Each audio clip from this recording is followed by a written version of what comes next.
Bom dia, pessoal. Tudo bem com vocês? Bom, primeiramente, né, eu gostaria muito de agradecer ao convite da professora Régia e do professor Daniel para estar aqui hoje participando com vocês, né, desse primeiro simpósio de conservação da biodiversidade. Nós somos colegas de Caxias, de instituições diferentes, né? Vocês aí no IFMA e eu sou da UEMA, mas é uma alegria muito grande, né, nos unirmos, né, e poder participar desse evento do IFMA, trazendo aí uma contribuição para esse simpósio e para o conhecimento de vocês sobre esse tema. Bom, sou Thaís Guedes, né? Eu sou da UEMA, como eu falei. Eu sou pesquisadora sênior vinculada ao programa de pós-graduação em Biodiversidade, Ambiente e Saúde, onde eu oriento e co-oriento mestrados e também dou aula na pós-graduação. E hoje, com muita alegria, né, eu vim contar um pouquinho para vocês da minha experiência aí desvendando a biodiversidade e tentando conservá-la, né? Eu sou herpetóloga, eu trabalho com o estudo dos répteis e dos anfíbios. Ao longo da apresentação, eu vou mostrar várias fotos desses animais lindos para vocês. E eu também trabalho com biogeografia, ou seja, eu trabalho com a distribuição dos répteis e anfíbios no mundo, né? Então, eu acabo usando informações da distribuição deles para conhecer a biodiversidade e também para protegê-la, né? E foi justamente pensando nisso que eu preparei a palestra de hoje, né? Tentando dar uma palhinha do que eu venho fazendo aí com relação à conservação, né? E o título da minha palestra é Conhecer para Conservar, usando experiências com herpetofauna neotropical. Bom, o desafio, né, de compreender quais são os mecanismos e processos, né, que mantêm e geram a diversidade nessa região dos neotrópicos, né, para quem não está muito bem lembrada, a região dos neotrópicos no mapa é essa região que vai desde o México até a Patagônia e pega o Brasil e vários outros países vizinhos. Essa região, ela se destaca, né, pela imensa biodiversidade de vários grupos de organismos. E esse padrão, né, de riqueza imenso chamou a atenção de vários naturalistas e chama a atenção até hoje, né, de pesquisadores no Brasil e do mundo inteiro. Por quê? Porque a gente quer buscar respostas para entender por que aqui tem mais espécies do que nos outros lugares, né? Então, essa pergunta, né, intrigou, por exemplo, o Charles Darwin, o Alfred Wallace, o Conde de Buffon, né, e nos intriga, né, até hoje. Então, eu sou uma das pessoas que está aí, né, tentando compreender a biodiversidade e certamente vocês que estão me assistindo também. Bom, e por que é tão difícil compreender a biodiversidade? O Joaquim Hortal e colaboradores, em 2015, listaram 7 impedimentos, né, que existem e que tornam um pouquinho difícil a gente compreender essa biodiversidade, principalmente no que diz respeito a compreendê-la em grande escala, né? Então, ele lista, dentre esses 7, 3 que eu vou citar aqui, que é o que a gente chama de impedimento linneano, ou déficit linneano, impedimento wallaciano, ou déficit wallaciano, e impedimento darwiniano, ou déficit darwiniano. Eu vou contar um pouquinho para vocês o que significa cada um deles nos próximos slides. Não se espante, eu só estou dando nome para coisas que talvez vocês já saibam. O impedimento linneano, esse nome linneano, se refere ao Carolus Linnaeus, ou Carl von Linnaeus, né, a esse naturalista sueco. E ele se refere, né, à discrepância, né, entre as espécies que são conhecidas formalmente pela ciência, ou descritas e recebem um nome, e aquelas espécies que realmente existem, né, ou existiram se a gente considerar os fósseis. Por que existe esse impedimento? Porque existe uma estimativa de que nós conhecemos uma parcela muito pequena da nossa biodiversidade e que existe por aí, né, no nosso mundão, mas principalmente nas regiões tropicais do mundo, né, um tanto de espécies de qualquer grupo de organismos, seja ele plantas, insetos, serpentes, lagartos, borboletas, fungos, que ainda precisam ser encontrados, trabalhados e descritos e apresentados para a ciência. Então, como vocês podem ver aí nesse diagrama, né, cerca de 1,76 milhões de espécies são conhecidas da ciência, mas isso é essa bolinha vermelha. Ela representa, né, uma porção muito pequena do número de espécies que os cientistas estimam existir, né? Então, existe uma estimativa um pouquinho mais conservadora, mais próxima do número que nós conhecemos de espécies descritas, de 8,7 milhões. Existe uma estimativa um pouco, né, mediana, de 13,6 milhões, e existe uma estimativa muito grande que talvez no nosso planeta existam cerca de 50 milhões de espécies. E disso a gente só descreveu 1,76. Aqui está um exemplo de por que essas espécies demoram tanto tempo, né, para serem descritas. Algumas delas, inclusive, já foram coletadas e estão armazenadas aí em algum estante de um museu ou de uma coleção científica mundo afora.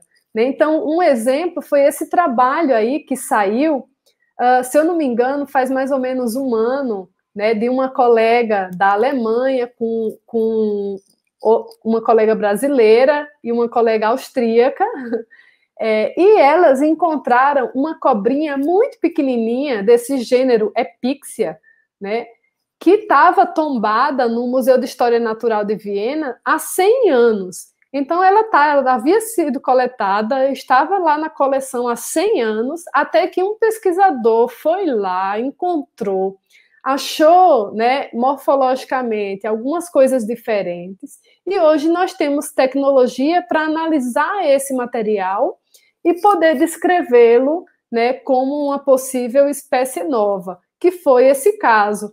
Então, essa cobrinha, né, ela foi descrita principalmente com base, né, no crânio. Tá? Como vocês podem ver aí nessa figura à sua direita, né, tem uma tomografia computadorizada do crânio dessa cobrinha que é pequenininha, em torno de 20 centímetros. E isso possibilitou que ela fosse reconhecida como uma espécie diferente de tudo o que a gente já conhecia, né? E ela recebeu um nome e ficou conhecida para a ciência, tá? Em alguns outros casos, né, essa descoberta de uma espécie nova se dá por meio de DNA, de análise de estruturas internas, como ósseas, né?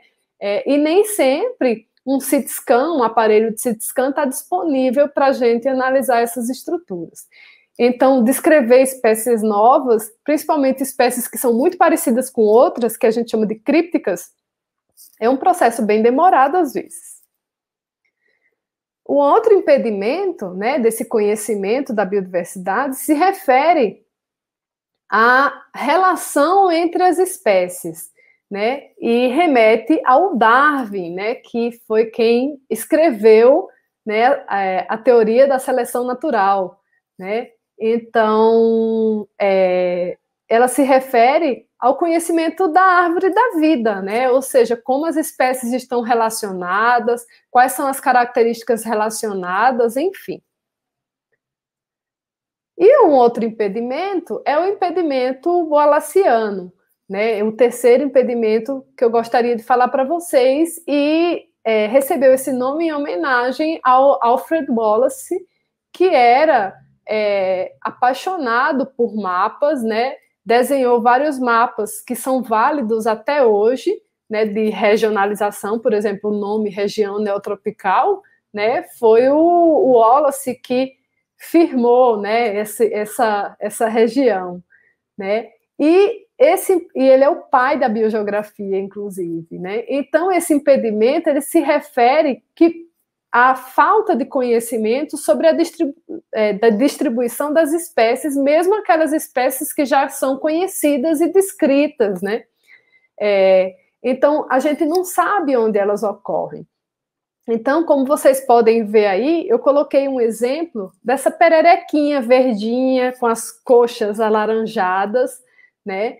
E o nome dela, o gênero mudou, é Pithecopus nordestinus agora, mas antes era Filomedusa nordestina. Ela tem uma distribuição conhecida para o nordeste do Brasil, né? Que é essa área amarela aí do mapa, tá? Então, como que foi feita essa distribuição, né? Um pesquisador falou, peguei lá no Piauí, o outro, peguei lá no Rio Grande do Norte, peguei na Paraíba, e aí se fez um contorno, né, que é um mapa chamado de mapa de experts, os experts foram dizendo onde a espécie ocorria, e foi feito um contorno mostrando uma distribuição dessa espécie. Só que a gente não sabe se ela ocorre, por exemplo, no miolo dessa distribuição. A gente não tem pontos informativos, né? Então, esse é o caso dessa pererequinha, né? Mas é o caso também de muitas outras espécies, tá? Algumas delas, né, por conta da ausência de dados de distribuição, não podem sequer ser conservadas, né? Então, elas se encaixam numa categoria quando a gente vai avaliar o status de conservação, considerada DD, que significa deficiente em dados. Então, a gente não tem informação suficiente para avaliá-la, né? Então, esse é um outro impedimento, né? O terceiro impedimento. Em 2017, houve uma reunião de vários pesquisadores de biodiversidade do mundo inteiro. Essa reunião aconteceu na Suécia. Eu participei dessa reunião e nós todos passamos uma semana discutindo o que a gente sabia e o que a gente não sabia, né, sobre o avanço do conhecimento da biodiversidade aqui na região neotropical. E, assim, a partir do que a gente não sabe, como avançar. Então, esse é um trabalho muito legal, eu recomendo para quem tem interesse em conhecer, né, uma visão geral sobre trabalhos de biodiversidade, né, e qual norte seguir, né. Dentro dessa discussão, né, nós falamos, né, que um dos componentes da biodiversidade que tinha lacunas no conhecimento eram os padrões espaciais de diversidade, né? Então, o que a gente sabe hoje em dia são as áreas que são os hotspots de biodiversidade, né, que tem grande endemismo e grande ameaça, e com uma vegetação original bem pequena, em torno de 30%. Né? Nós conhecemos também alguns padrões gerais de riqueza e de diversidade, como eu falei para vocês, por exemplo, né, no mundo inteiro, os trópicos condensam a maior diversidade de espécies. Então, esse é um padrão geral que nós conhecemos. E a gente também conhece a distribuição, por exemplo, de espécies que têm um porte grande e que são carismáticas, né, que são bichinhos que eu chamo da fofofauna. Né? Mas a gente não conhece, né, algumas áreas importantes de biogeografia, a gente não conhece padrões refinados de biodiversidade, né? A gente não conhece quais são os fatores que causam essa diversidade em algumas áreas e como, por exemplo, os impactos humanos podem alterar, né, esses padrões que existem. Então, esse trabalho ele acaba dando um norte, né, para quem quer conhecer a biodiversidade para só então conservá-la. Né? E por que a gente tem pressa em discutir, traçar uma estratégia para conhecer a biodiversidade? Porque é sabido no mundo inteiro que a biodiversidade global ela está sob ameaça. Né? Então, tem saído, né, vários artigos em revistas super renomadas, como a Science, Nature, Bioscience, e até mesmo, né, em alguns blogs de ciência né, daqui do Brasil, conhecidos como ECO, tá? Em artigos científicos, né, como essa revista das perspectivas em ecologia e conservação, e em todos eles, né, mostrando ameaças a essa biodiversidade, principalmente nas regiões mais ricas, e agora, né, como eu estou falando da região neotropical, eu acabei colocando nesse slide ameaças à biodiversidade neotropical, tá? Ao Brasil, principalmente. E, né, com todas essas lacunas no conhecimento, a gente está perdendo biodiversidade, e isso é fato, mas nós não temos nem a dimensão do que nós estamos perdendo, né? Então, tudo que nós estamos vivenciando nos últimos anos, né, por exemplo, o derramamento, o aparecimento lá daquele óleo, né, que chegou nas praias, a queima, né, os incêndios florestais acontecendo cada vez mais frequente e queimando todas as espécies ao longo, né, da área que ele atinge, no Pantanal, na Amazônia, né,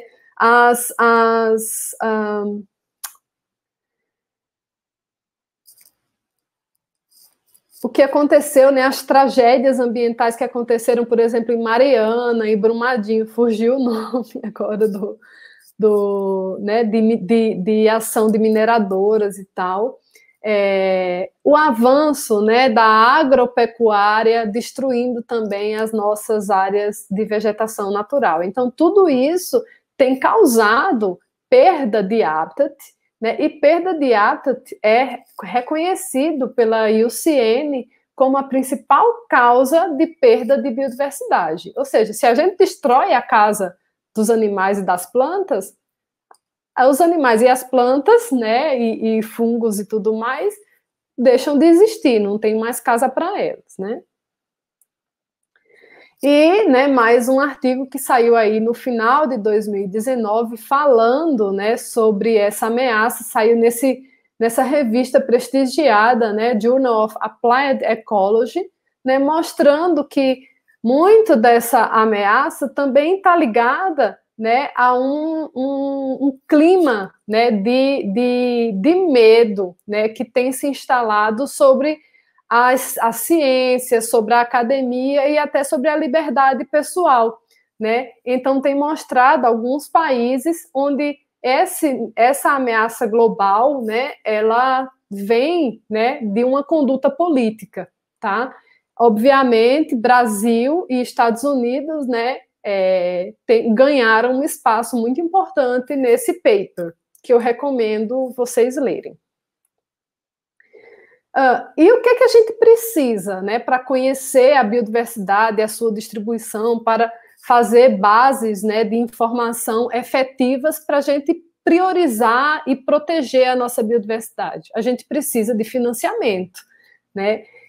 Então, aqui eu trouxe um artigo que saiu na Nature Communications, não é um artigo novo, é de 2015, né? Mostrando que aqueles países que mais conhecem a sua biodiversidade são aqueles que mais investem,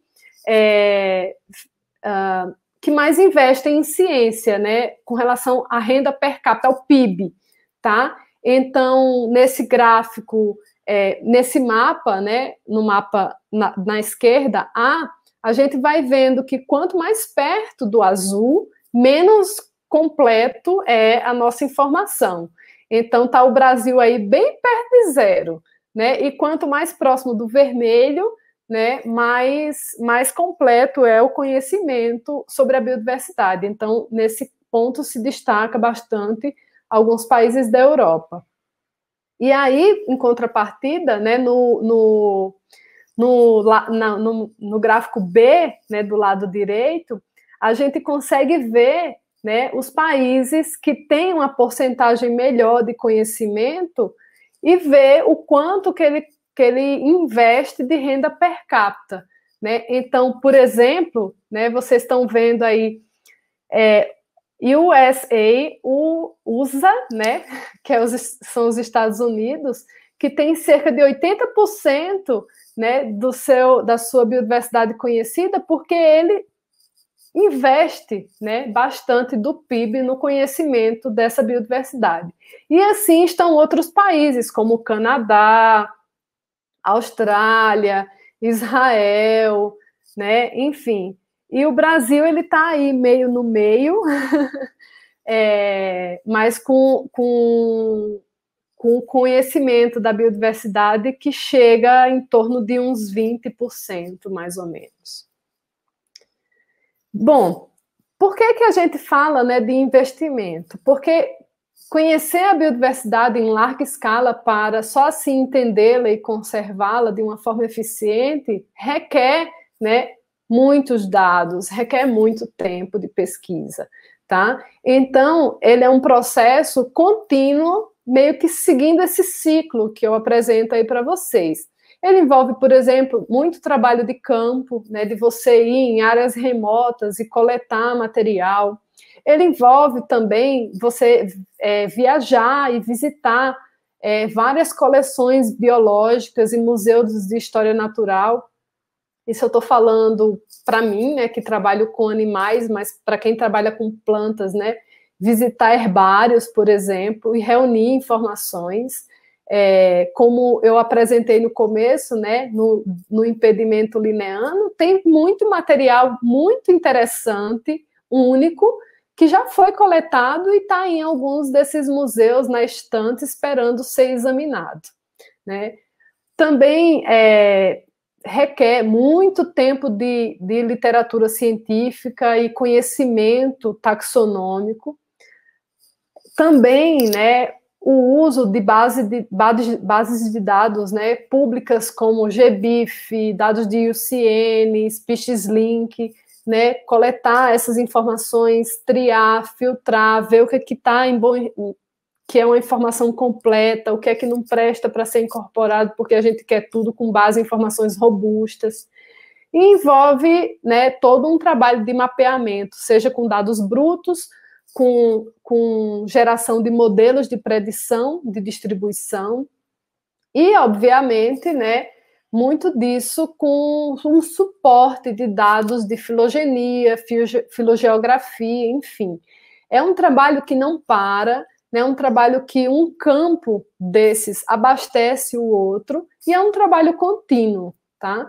E obviamente, um desafio, né, para esse século XXI, e que, inclusive, né, foi tema da Convenção de Diversidade Biológica, né? Inclusive, um dos alvos, né, um dos targets dessa CDB é justamente a produção e o compartilhamento de conhecimento sobre a distribuição da biodiversidade, né? Então, obviamente, esse é um dos temas. E, né, como eu falei para vocês, eu sou biogeógrafa e herpetóloga, então eu tenho usado, né, os répteis e os anfíbios como modelos para estudar a distribuição e trabalhar a conservação. Para quem não entendeu ainda, eu vou explicar um pouco melhor, vou contar historinhas aí ao longo da minha palestra. E eu entendo que os répteis e os anfíbios, além de serem animais lindos, coloridos, né, bastante distribuídos na região neotropical, eles também são ótimos modelos, né, para a gente investigar, né, esses processos que geram a biodiversidade. Então, eu resolvi, né, utilizar esses dois grupos porque eu sou apaixonada por eles, né, porque eles também são bons indicadores, né? Então, os répteis, né, eles formam um grupo muito diverso de vertebrados terrestres. Tem cerca de 10.793 espécies descritas, segundo o Reptile Database, né? E, obviamente, a região neotropical abriga uma das maiores diversidades de répteis do mundo. E o Brasil, né? Eu também escolhi estudar os anfíbios, né? Que tem cerca de 8.117 espécies, sendo que o Brasil ele tem a maior diversidade de anfíbios anuros do mundo, tá? E esses dados, né, eles são negligenciados com relação aos estudos de distribuição e a conservação.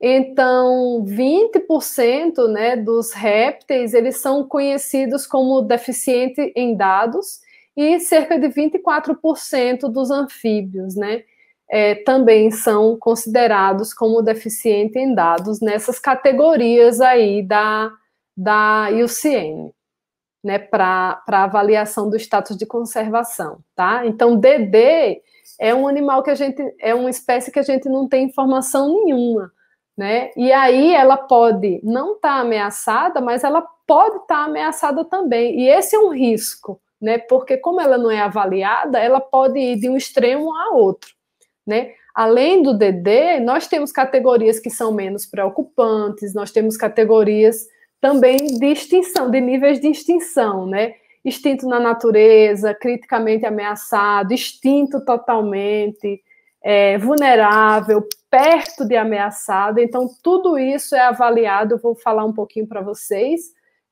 para definir se uma espécie está em categoria de ameaça ou não. Bom, e o primeiro exemplo, né, a primeira historinha que eu resolvi contar para vocês é desse trabalho que eu fiz concluí em 2014, onde eu estudei, né, as serpentes da caatinga. Né? Para quem não conhece, a caatinga é essa área que está marcada aí no mapa em marrom. Ela é uma área exclusivamente brasileira, tá? Chega em torno de 850 mil quilômetros quadrados, distribuída principalmente na região nordeste do Brasil, né? E corresponde a 11% do território nacional.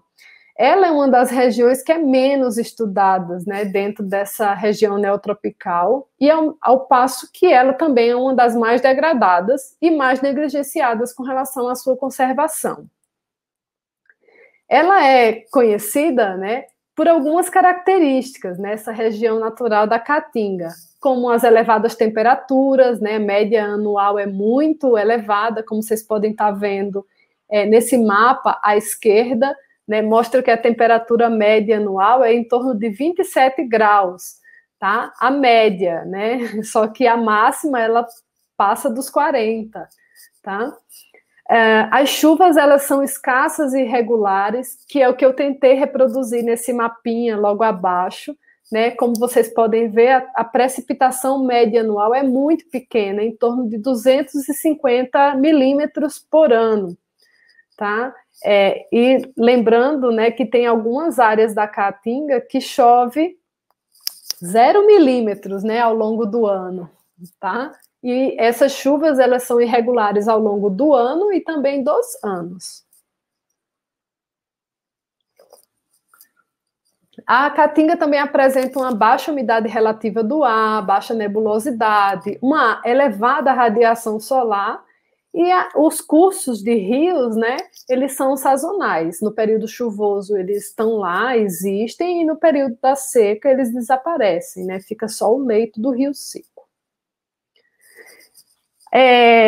A Caatinga, ela passa muito na televisão, né, como uma paisagem seca, esturricada, que parece que não tem vida, né, ligada à pobreza, né, ao nordestino, numa visão precária. Né, uma das minhas desmistificações ao estudar a Caatinga é que a Caatinga, ela é muito rica, assim como ela é muito cheia de belezas, ela é muito cheia de nuances, ela é única no mundo, assim como o nordestino que vive aqui, né? Então, aqui, né, tem algumas paisagens que se distribuem ao longo da Caatinga. Por exemplo, nós temos a Caatinga semiárida, que é uma Caatinga que ocorre mais nas áreas menos elevadas, né, dessa região nordeste, por onde ela está distribuída. Ela tem um período de seca muito intenso, onde as plantas perdem suas folhas, né, e ficam meio acinzentada, né, então esbranquiçada, como vocês podem ver na foto. Inclusive, é isso que dá o nome de Caatinga, né, que significa mata branca. Mas, nas primeiras chuvas, ela já brota a vida, né, mostrando a força da natureza, a resiliência, né? Então, essa segunda foto da Caatinga semiárida né, é uma foto praticamente do mesmo lugar, no período da seca e no período chuvoso, né, parece ser duas paisagens bem diferentes. Ao longo do Rio São Francisco, né, na Bahia, nós temos também as paisagens do que a gente conhece como dunas quaternárias do Rio São Francisco, né, que parece uma paisagem de praia, né? São dunas, algumas delas chegam a 150 metros de altura, são moldadas pelo vento, né? Em uma margem do rio, a gente tem mais dunas e um pouquinho de vegetação, na outra margem do Rio São Francisco, a gente tem um solo bem arenoso, mas que brota uma vegetação de caatinga em cima. E, né, nesse mapa, vocês podem ver algumas áreas esverdeadas distribuídas ao longo da caatinga, né, que é o que a gente chama de brejo de altitude ou brejos nordestinos, né? Elas são áreas elevadas em altitude, acima de 500 metros, são morros, são serras, né? E elas têm uma paisagem completamente diferente, é o que o Absaber chamava de paisagens de exceção, tá? Então, elas podem ter mata, né? Uma mata úmida, e pode ter também uma vegetação de cerrado ou até mesmo caatinga lá em cima. Cada brejo tem as suas peculiaridades. Mas eu destaquei aí embaixo duas imagens, né, que se você olhar, você não diz que isso está dentro do domínio da caatinga. Então, eu estou mostrando tudo isso para que vocês vejam que a caatinga, ela é muito diversa, ela é muito rica, né, e essa diferença, né, de paisagens é o que a gente chama de heterogeneidade ambiental, é o que promove uma grande quantidade de espécies.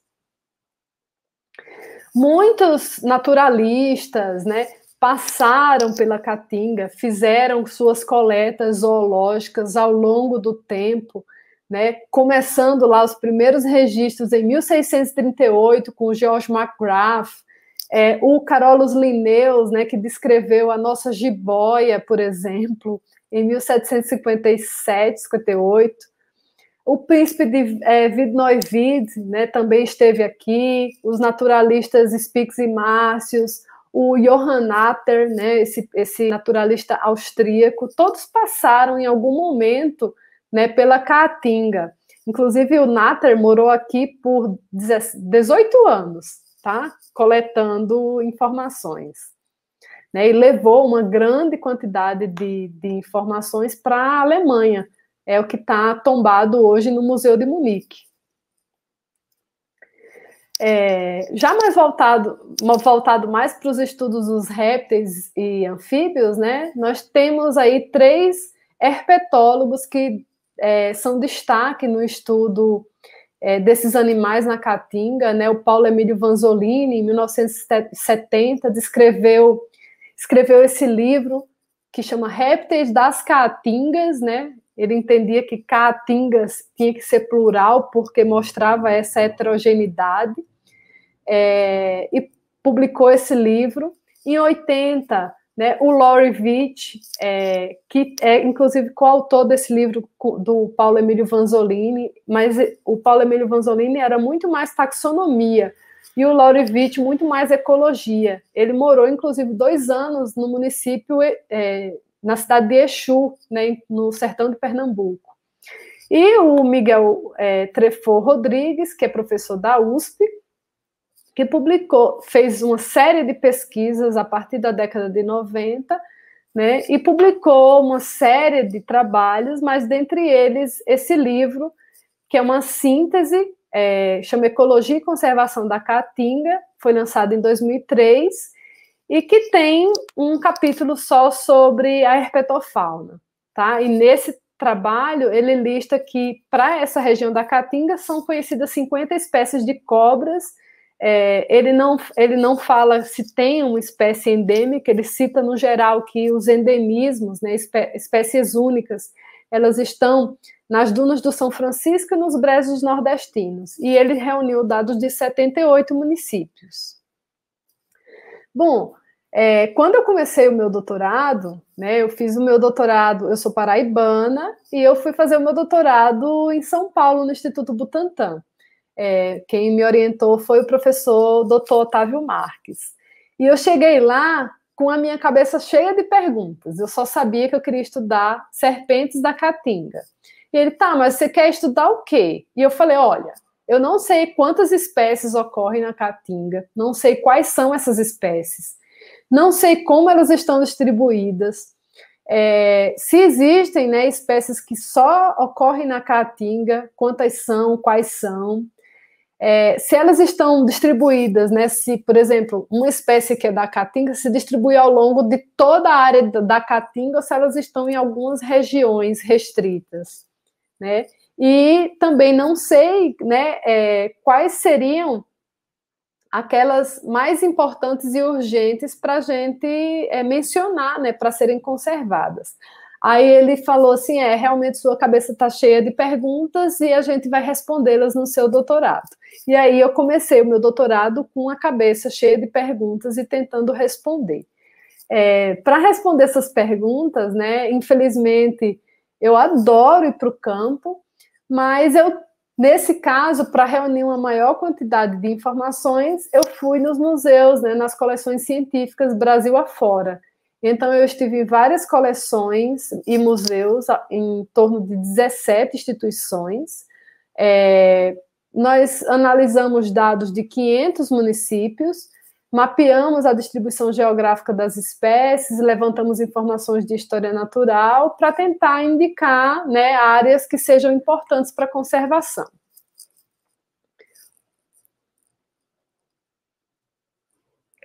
E o que nós descobrimos? Nós descobrimos, né, que a Caatinga ela é o quarto bioma, a quarta região natural do Brasil com maior número de espécies, né? Então, são 114 espécies, sendo dessas 24 únicas da Caatinga, e que as dunas do Rio São Francisco realmente é a região que tem o maior número de espécies endêmicas, né? Para serpentes são, se eu não me engano, quatro espécies de serpentes que só ocorrem lá, tá? Nós também, né, vimos, né, que a maioria das espécies que ocorrem na Caatinga, ela é terrestre, mas a Caatinga, por ser considerada uma área aberta, ela também tem, né, espécies ditas arborícolas ou semi-arborícolas. Então, nós também temos uma fauna aí de serpentes, né, que precisa dos arbustos e das árvores para existirem. Nós também temos uma porcentagem em torno de 26% que se enterra, né, no solo arenoso, no solo mais duro, e também temos espécies aquáticas, tá? Eu coloquei aí, né, algumas imagens de serpentes representando esse uso do ambiente, né? E logo abaixo vocês podem ver alguns ícones, né? Da cobrinha no chão, uma cobrinha na árvore, uma cobrinha, né, dentro do buraquinho mostrando que ela é uma espécie que se enterra, né, fossorial, e uma cobrinha aquática. Mais à frente eu vou mostrar para vocês por que eu falei desses ícones, por que eu coloquei esses ícones aí. Nós também estudamos a dieta, né, e vimos que 80% dela se alimenta de vertebrados, né? Então, por exemplo, de anfíbios, de lagartos, de peixes, mamíferos e até mesmo outras serpentes, e que 18% se alimentam de invertebrados, né? Então, aí tem vários íconezinhos mostrando a alimentação dessas serpentes. Elas têm um tamanho variado, né? Vai desde uma cobrinha, né, como o Epixia borapeliotes, que não ultrapassa 20 centímetros, é conhecida como cobra de chumbinho. Então, as pessoas até confundem com minhoca e não tem medo desse bicho, né? Não reconhece isso como uma cobra, né? Até a sucuri, que pode atingir em torno de 5 a 6 metros. É uma fauna bastante colorida e linda, então eu separei aqui um pouquinho, né, dessa beleza para vocês verem. Nós organizamos, né, essas informações num livro, transformando a informação científica, né, da academia num livro todo ilustrado, que eu vou mostrar lá no final para vocês. E é por isso que eu apresentei esses ícones aqui, porque esse livro ele é útil para pesquisadores, né, porque toda essa informação é baseada, né, em evidências científicas, em dados coletados na minha tese, mas, ao mesmo tempo, ela é uma alegria imensa para uma criança, né, ver um livrinho e entender que a cobra come o sapinho, o lagartinho, né, e é essa aproximação que permite também, né, criar crianças, né, educar para conservar a nossa biodiversidade, incluindo as serpentes. Então, voltando aqui, né, nós temos essas serpentes com um padrão verde, dentre elas, né, eu queria destacar essas que estão com uma estrelinha com o nome E dentro, com a letra E, que elas só ocorrem na caatinga, né? Por exemplo, essa Erythrolampros viridis é uma cobrinha inofensiva, não tem glândula de veneno nenhuma, se alimenta de sapinhos e vive no chão, né? Muito perto de riacho, enfim, onde ela possa encontrar esse ambiente úmido, que é o que os sapinhos procuram. Ela é muito parecida com uma outra serpente que é mais arbórea, mais arborícola, tem a cauda bem comprida, que é a Philodrus office. Essa serpente, né, ela tem uma glândula de veneno, tem um dente especializado para inocular veneno ligado a uma glândula, mas ele é na região posterior da boca. Então, existem poucos acidentes com essa serpente, embora ela hoje seja considerada uma serpente de importância médica, né, porque essa toxina, ela é muito semelhante, causa problemas semelhantes ao veneno, ao que acontece com o veneno da jararaca, tá? Mas os acidentes com ela, né, são muito difíceis, é mais quando as pessoas vão manipular e ela consegue inocular esse último dentinho. Aí, né, tem algumas espécies que a gente chamou de padrão uniforme, né, que não tem listras, né, elas já são mais de uma cor só, e separei 4 delas, né, que só ocorrem na caatinga. Então essa espécie, essas duas de cima só ocorrem nas dunas do Rio São Francisco, a Merotíphlops amoipira e Ionenag. Essa outra embaixo à esquerda, ela só acontece num brejo de altitude no município de Areia. E nós temos a boiruna sertaneja, que é essa cobra preta, que ela é conhecida como mussurana, ou cobra de leite, ela é distribuída na caatinga toda. Temos aí também o padrão com linhas, né? São serpentes que têm essas listras, né, distribuídas ao longo do corpo. Em cima, nós temos à esquerda a Apostolepis gaboi, que só ocorre nas dunas do Rio São Francisco. Eu esqueci de atualizar esse nome da espécie de cima da direita, mas é a Apostolepis thales de Lemay. Ela só ocorre nos brejos nordestinos do Ceará. Temos a Chironeus diamantina, que só ocorre na Chapada Diamantina, e a Epixia borapeliotes, que é aquela cobrinha pequenininha, que eu falei para vocês, e que ocorre na caatinga como um todo. Bom, para quem tem aquela velha pergunta, né, de coral verdadeira, coral falsa, né, cobra coral é toda aquela que apresenta o vermelho, né, que é o que a gente chama de coral. E aí tem várias, né, tem cobra listrada, cobra anelada, tem coral lisa, assim, né, e saber se ela é verdadeira ou falsa, tem muitas nuances, né, e que só um especialista realmente consegue saber, tá?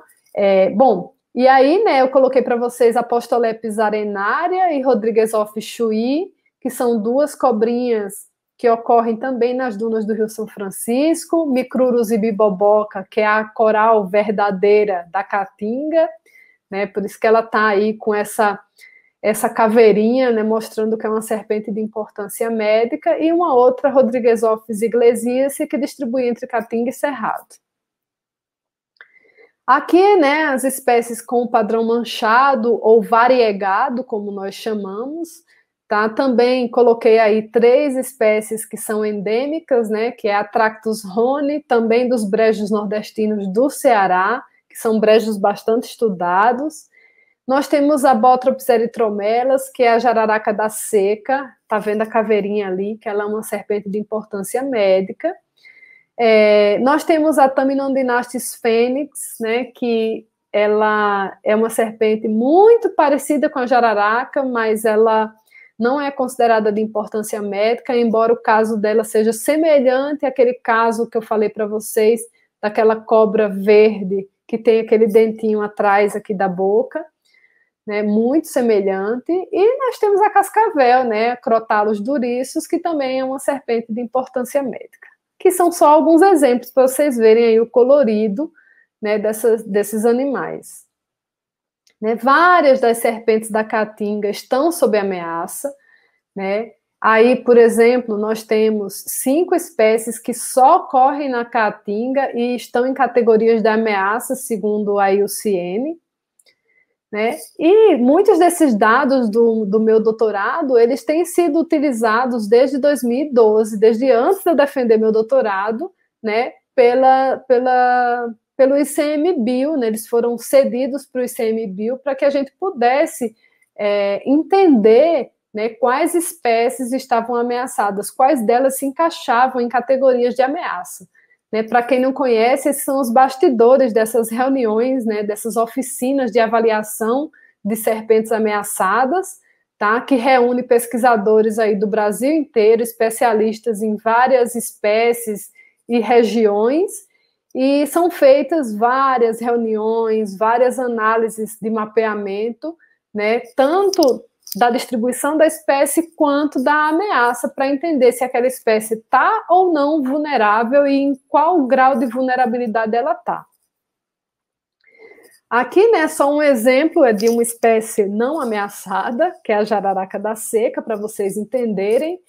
Então, aqui, por exemplo, né, nesse mapa aqui, o que a gente fez? Nós mapeamos essa espécie, que ela é uma espécie amplamente distribuída na caatinga, como vocês podem ver, e nós fizemos um cálculo utilizando o método do mínimo polígono convexo para saber qual que é a área de distribuição dessa espécie, que é o que a gente chama de EOO, extensão de ocorrência, tá? Que nesse caso são 772 mil e pouquinhos quilômetros quadrados, né, nessa região nordeste. Em seguida, a gente mapeia, né, os remanescentes de florestas e estima nos próximos 10 anos, né, o avanço da perda de vegetação natural, né, para tentar entender se aquela espécie está ou não ameaçada. Uma outra coisa que a gente avalia também é se a espécie está distribuída em unidades de conservação. Então, nesse mapinha aqui, por exemplo, nós temos aqui as UCs, as unidades de conservação, que são essas áreas em verde escuro, verde claro, né, para ver se aquela espécie está em alguma área protegida. Então, se ela não está em nenhuma área protegida, se ela tem uma distribuição muito pequena e se ela está perdendo vegetação natural, é um indício de que ela é uma espécie que pode se encaixar em alguma categoria de ameaça. Não é o caso dessa aí, né, mas é o caso de algumas outras, como as que eu mostrei para vocês, que só ocorrem lá nas dunas do Rio São Francisco, por exemplo, num topo de um brejo de altitude, enfim. Né? E muito disso, né, obviamente, é porque o bioma, né, a região natural está ameaçada. Ela é o terceiro bioma mais degradado do Brasil, né, já perdeu metade da sua área, e também é bastante negligenciado com relação à conservação da sua biodiversidade, com menos de 2% protegido. Então, tá aí, né, alguns causadores, né, dessa perda de ambiente. A construção de usinas hidrelétricas, né, mais recentemente, a construção dos canais para a transposição do Rio São Francisco, queimadas, retirada de madeira, o pastejo por caprinos, né? Isso já tem sido publicado, né? Que os caprinos, o pastoreio aberto, né? Extensivo, ele vai comendo a vegetação, arrancando pela raiz e causando desertificação. E o impacto, né, do pastejo por caprinos é muito grande.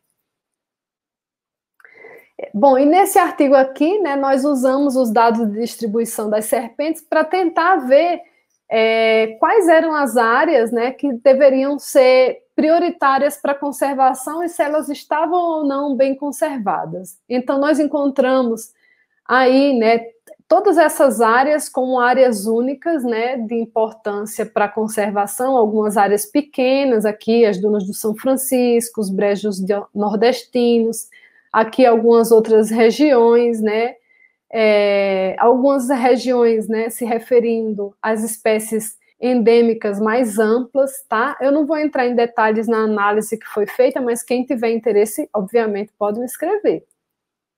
E aqui a gente designa, né, algumas áreas pequenas e algumas áreas maiores que precisam ser conservadas e mostrando aqui o quanto de vegetação natural ainda existe, né? Como vocês podem ver, toda essa área aqui branca é que já não tem mais vegetação natural, né? E essas áreas verdes aqui, elas são as poucas unidades de conservação de proteção integral que tem na Caatinga. A maioria delas, né, está fora, né, dessas áreas que deveriam ser importantes de serem preservadas. Então, aqui dentro, a gente não tem nenhuma unidade de conservação de proteção integral. Então, isso é um problema.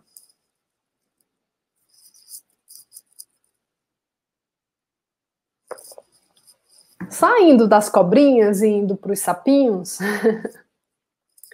eu separei rapidinho aqui 2 exemplos com anfíbios, né? Esse primeiro exemplo é de um artigo que saiu agora, que foi liderado pelo Marco Antônio Peixoto, eu fui colaboradora do mestrado dele, e nesse artigo nós analisamos, né, a distribuição dos anfíbios ao longo aqui da Serra da Mantiqueira, né, que é uma serra que pega aqui Espírito Santo, Minas Gerais, um pouquinho do Rio de Janeiro e São Paulo, tá? Então nós analisamos, coletamos informações de distribuição de anfíbios ao longo de toda essa área, mapeamos, né, essa distribuição, quais eram as espécies, onde estavam, fizemos uma série de análises, encontramos algumas regiões importantes também para conservação, aqui mostrando um pouquinho da riqueza, né, dessas regiões, né, como eu disse, são montanhas, então fica aqui meio espaçadinho aqui as informações, mas quanto mais verde, mais espécies, né? Então aqui tem um pouquinho de verde, aqui também. E aqui nós fizemos uma análise, né, com todas essas informações e vimos que as unidades de proteção não protegem as áreas que são mais relevantes, que têm um traço evolutivo biogeográfico da distribuição dos anfíbios, né, umas regiões de importância biogeográfica.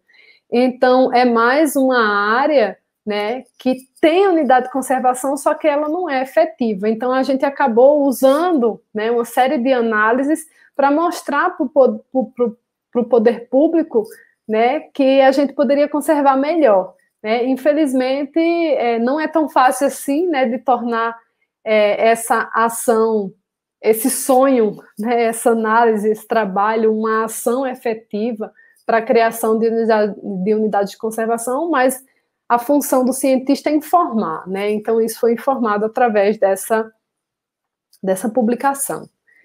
E aqui nesse terceiro exemplo, né, nós fizemos também uma análise, né, dos anfíbios ao longo da Serra do Mar.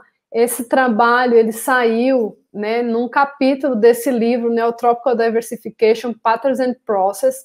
Eu recomendo a vocês, ela é uma visão geral de tudo que se tem sobre biodiversidade neotropical, não só répteis e anfíbios, mas tudo que envolve a biodiversidade neotropical. E nós temos 2 capítulos, né, nesse livro, sendo que um deles foi eu que liderei, né, junto com Josué Azevedo, Christine Bacon, Diogo Provetti e Alexandre Antonelli, que foi meu supervisor na Suécia, onde eu fiz o meu pós-doc. E nesse trabalho a gente usou, né, os anfíbios que estão distribuídos ao longo da Serra do Mar aqui no sudeste do Brasil, para mapear não só as espécies, mas para mapear características dessas espécies. Ou seja, é o que a gente conhece como diversidade funcional. Então, que adianta eu proteger, né, só anfíbio que se reproduz de um jeito, que tem um tamanho, né, que ocorre que usa um tipo de ambiente. Eu tenho que proteger uma diversidade também, né, de características desses anfíbios. Então, aqui nós pegamos a riqueza e destrinchamos, né, para ver, por exemplo, onde estava a maior riqueza daquelas espécies de tamanho pequeno, onde estava a maior riqueza daquelas espécies de tamanho maior, grande, né? A gente estipulou os tamanhos. Onde estava a maior riqueza, né, de espécies terrestres, fossoriais, arborícolas, onde estava a maior riqueza daquelas espécies que tinham uma larva, né, um girino, uma fase larval de desenvolvimento, e aquelas que se desenvolviam de forma direta, né? E apesar de terem algumas similaridades, né, essa distribuição ela não foi igual ao longo de todas as características, mostrando que a gente também tem que pensar em proteger uma maior diversidade de características dentro das regiões naturais, tá? Então, isso é uma coisa chamada de diversidade funcional, é um tipo de análise que está muito em alta agora, né? Tem vários pesquisadores do mundo inteiro tentando entender essas expressões fenotípicas, né? Que, na verdade, reflete também a diversidade genética, ou filogenética, como a gente chama, tá? Bom, né, depois de falar dos anfíbios, né, eu queria também mostrar para vocês que muitas dessas informações que a gente vem levantando sobre anfíbios agora estão à disposição, né, para avaliação das necessidades de anfíbios ameaçados. Essa foi uma reunião que eu participei, que aconteceu já agora na pandemia, em agosto, de modo remoto, que foi promovida pela IUCN, né, o grupo especialista em anfíbios, e pelo Amphibia Arc, tá?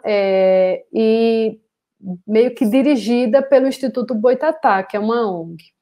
Então, essa reunião aconteceu para a gente tentar avaliar, dentre aquelas espécies ameaçadas, o que elas precisam, né, para não desaparecerem, né? Que tipo de ações. Então, todas essas informações estão sendo, não são só informações acadêmicas, né, publicadas numa revista científica que ninguém tem acesso, não, está sendo utilizado pelo poder público brasileiro, né, via ICMBio, via órgãos ambientais, para a proteção da nossa biodiversidade. E aí, né, eu chego num momento importante, né, que é por que conservar anfíbios e répteis?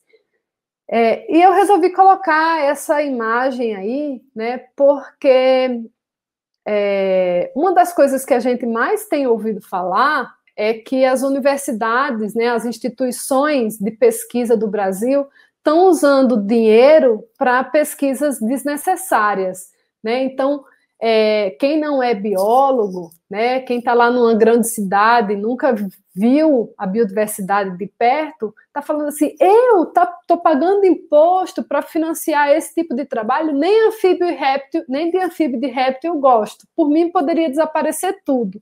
Então, assim, eu acabei resolvendo colocar essa parte da palestra, né, para a gente discutir o porquê conservar anfíbios e répteis. E aí, né, para biólogos, né, para quem se importa com o meio ambiente, né, eu digo, é um animal como outro qualquer e merece respeito, merece o direito de viver, né? Eles fazem parte, né, do sistema ecológico, fazem parte dessa cadeia alimentar, né, que a gente já conhece um como o outro, enfim, né, promovendo esse equilíbrio, né, que a gente acha que a natureza tem. E, né, numa visão um pouco mais profunda do biólogo, né, se a gente tirar um desses animais dessa cadeia, né, um desses grupos, essa cadeia dá uma desestabilizada. E o que a gente não sabe é que essa cadeia, ela não é tão simples, né? O gafanhoto come a plantinha, o anfíbio come o gafanhoto, a cobra come o anfíbio. Não é assim, né? Ela é uma cadeia muito robusta, muito integrada, muito complexa. É um outro tema que vários biólogos, ecólogos estão tentando entender hoje, né? Que são as redes ecológicas.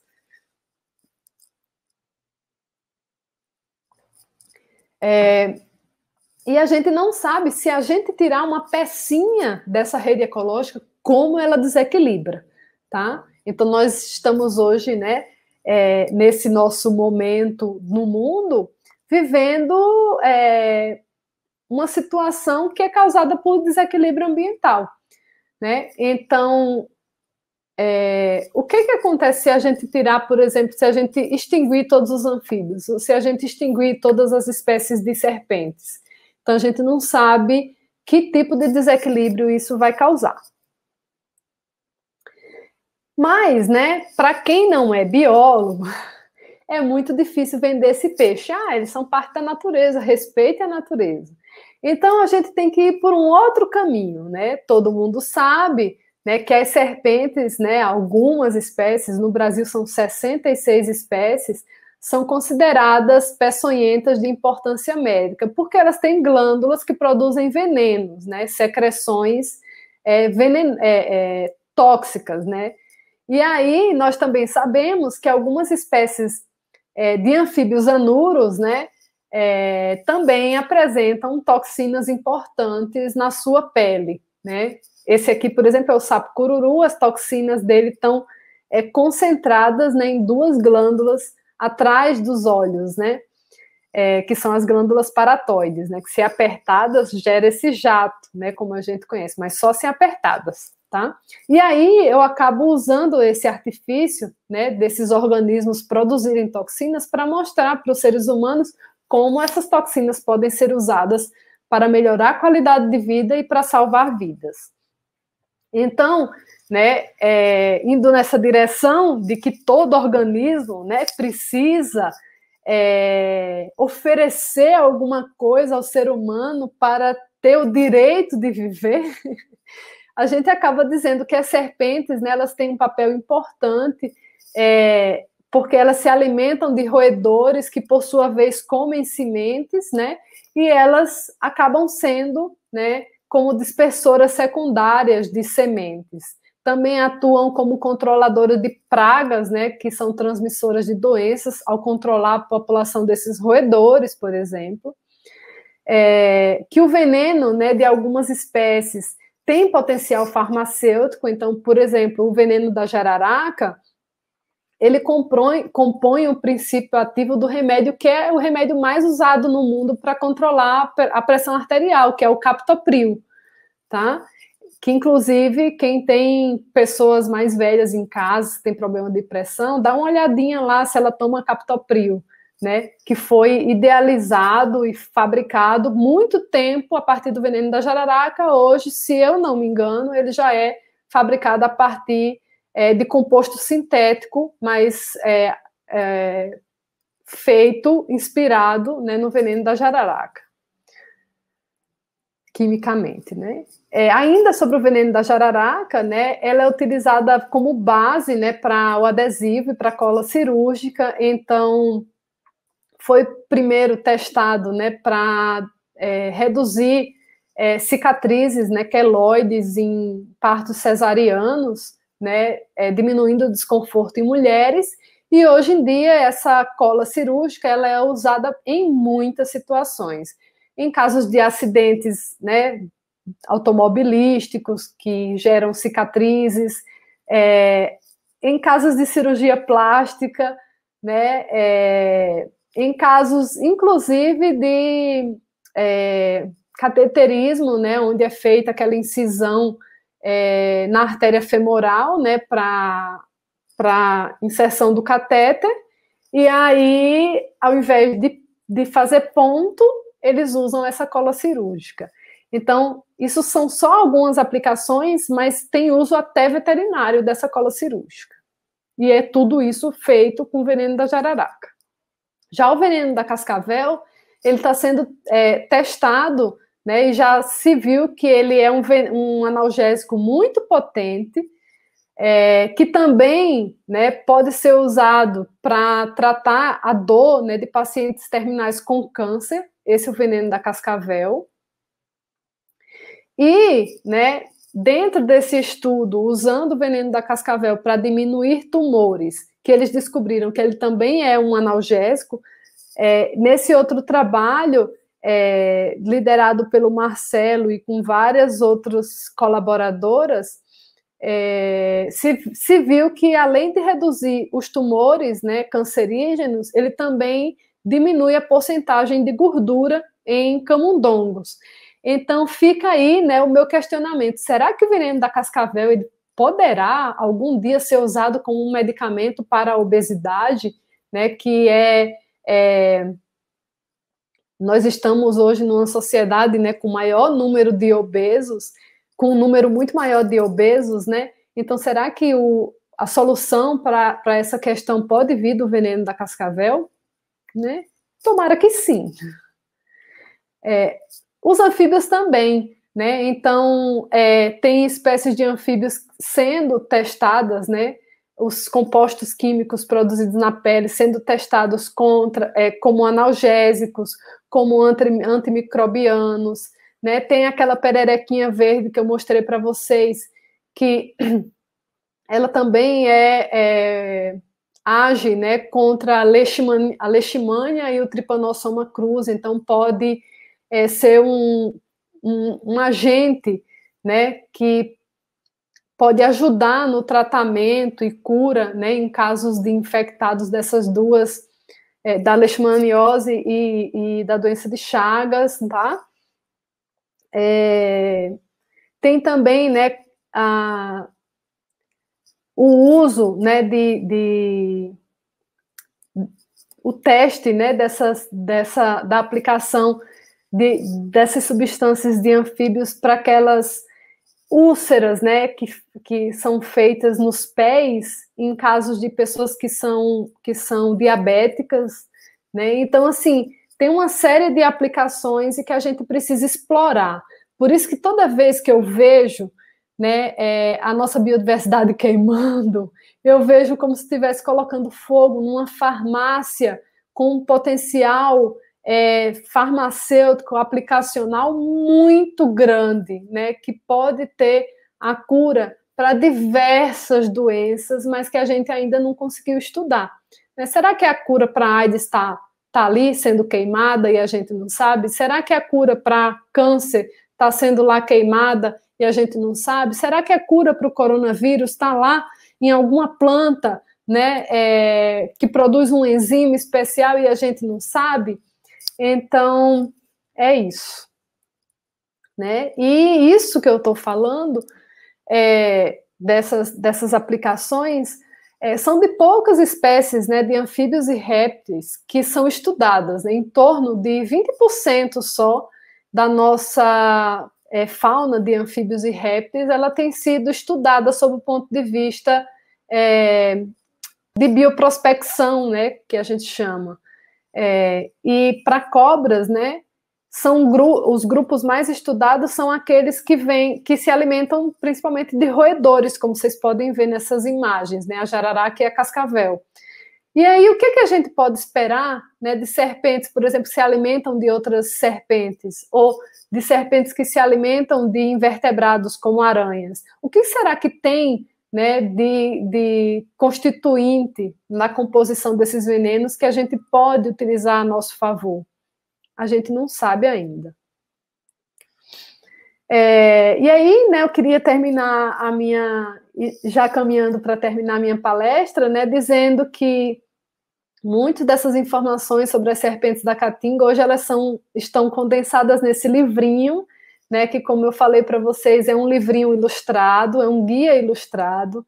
Então, todas as informações, né, sobre cada uma das espécies ela está ilustrada, tem uma foto de todas as espécies, de jovem, de adulto, de padrões diferentes, e todas as informações sobre o uso do ambiente, se a serpente é diurna, se ela é noturna, se ela é pequena, se ela é grande, de que ela se alimenta, está tudo ilustrado em forma de ícone. Foi um livrinho que surgiu, né, a partir do meu doutorado, como eu falei para vocês, e que eu tive uma honra imensa de fazer, e foi um momento assim muito divertido, com muitas histórias e muito bacana, né, escolher tantas fotos, né, o desafio, qual que era a foto mais bonita para a gente colocar no livro, e foi feito junto com o Otávio Marques, que foi o meu orientador do doutorado, o André Terovic, que é da UFABC de São Paulo, o Otávio Marques é do Instituto Butantan, e o Ivan Sazima, que é um dos maiores conhecedores de história natural e estudiosos de história natural da nossa biodiversidade, e que foi por muito tempo professor na Unicamp. Queria agradecer a todos pela atenção, dizer que eu estou à disposição para dúvidas e questionamentos e perguntas e contato. Espero que vocês tenham aprendido alguma coisa sobre conservação e a importância da gente conhecer primeiro para conseguir conservar depois, né? Que é o mais importante. Conservar sob o ponto de vista da nossa legislação, né, de ter ferramentas para a legislação, mas também do ponto de vista de educar outras pessoas, de mostrar que não são todas as espécies que são consideradas perigosas, né, e isso começa com educação. Então, esses são os meus redes sociais, onde eu divulgo as minhas pesquisas, né, os eventos que eu estou participando. Queria, obviamente, agradecer a todas as instituições de fomento que têm permitido o meu trabalho ao longo desses anos, os trabalhos que eu apresentei aqui e muitos outros. E eu gostaria de terminar minha palestra com uma mensagem, né, de que a ciência, seja ela qual for, ela salva vidas. Né? Então, a ciência básica, né? Por que você está estudando cobras? Eu estou gastando meu dinheiro, pagando imposto para você estudar cobras, e hoje vocês já conseguem explicar, né, que o meu estudo ele é a base para salvar a vida da sua avó, que, né, toma captopril, do seu conhecido que sofreu um acidente, que precisou usar a cola cirúrgica, né, para se recuperar, de alguém que teve um infarto e precisou fazer um cateterismo de última hora e para se recuperar de uma forma mais plena, usou a cola cirúrgica, né, ao invés de costurar os pontos na artéria femoral. Então, a ciência salva vidas, e eu queria pedir, né, que vocês levantem essa bandeira, tá? A partir de agora, e defendam a nossa biodiversidade e a nossa ciência. Obrigada a todos, espero que vocês tenham gostado e entrem em contato.